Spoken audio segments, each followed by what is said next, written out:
Shelter inflation index is the main impediment to the consumer price index falling back to the Federal Reserve target. The CPI shelter index has remained elevated even as inflation for market rents has plummeted, and that's due to how the Bureau of Labor Statistics constructs its housing inflation index.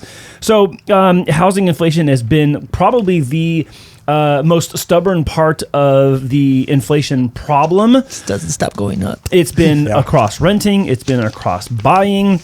And it's also going to be painfully slow to correct because, to your point earlier, stores aren't just going to like roll back their prices. They're not. Hey, by the way, remember rollback? Remember you have the Walmart? Hey, we rolled back our prices.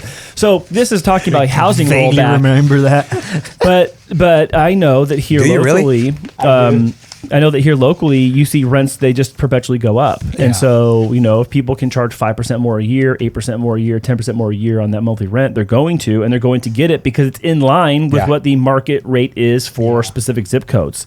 So it being stubbornly high is a function of a lot of things happening in the economy, connected to the Fed, connected to the markets, connected to housing, cost of housing, building housing, maintaining housing, updating housing.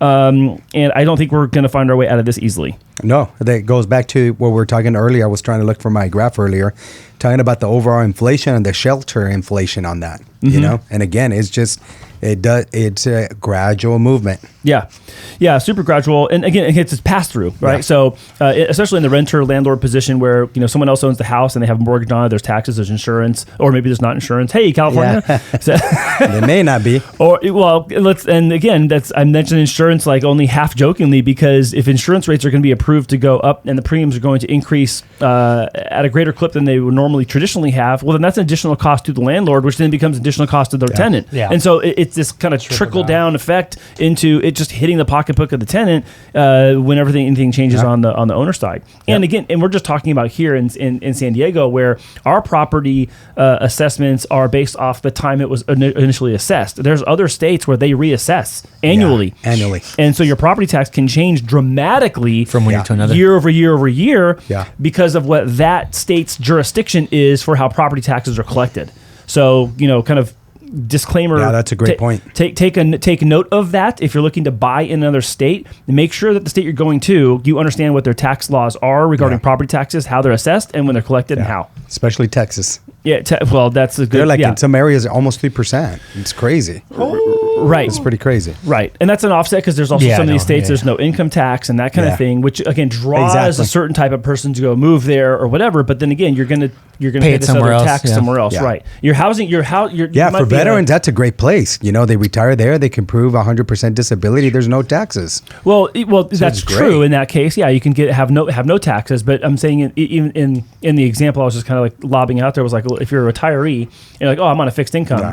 Well, that fixed income might require you to buy a house that's really inexpensive. So the housing payment's inexpensive. Yeah. But you're going to have a moving mark of that tax over the course of time because if you're in a place that has that tax assessment changing, no, of course, you got to be aware of that. Okay.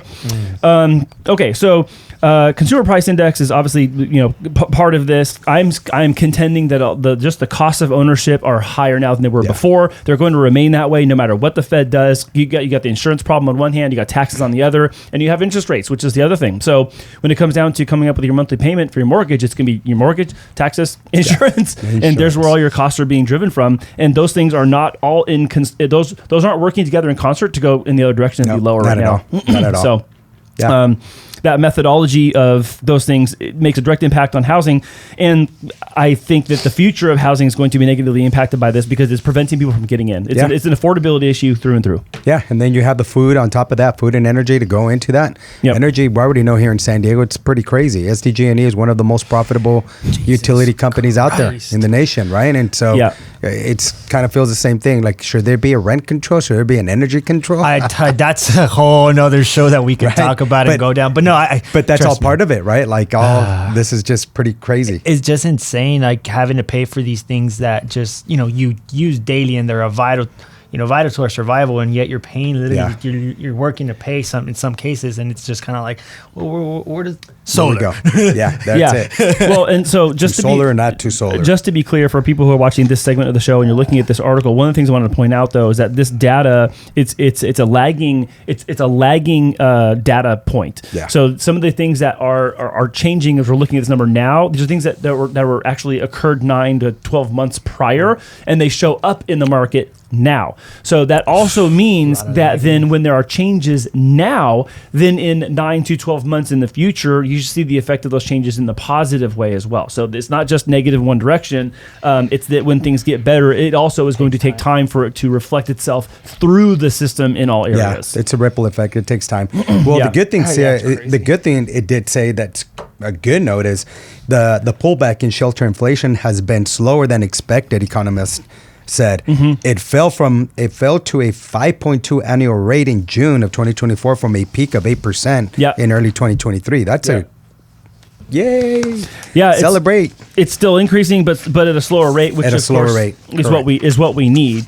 I don't think it's ever going to be like a zero. I mean, you'd be in a free fall when it comes to values if that was the case. But again, especially when it comes to renting, that'd be a free fall in all costs for the landlord as well, going down, which I don't expect. So as for this, it is a cautionary tale. If you are in rental land, you need to be prepared for housing and shelter costs to remain stubbornly high for some period of time longer, or semi-permanently to permanently. It is just the way of it right now. And even behind the scenes, when we're looking at deals and we're seeing things, we're seeing them at the market rate right now and the market rents right now, which no one is factoring in reducing those market rents when you buy it. So just so you know, investors buying a house in 2024 that they're going to put on the market to rent, they're not looking at reducing the rent in 25 or 26. Just so you know.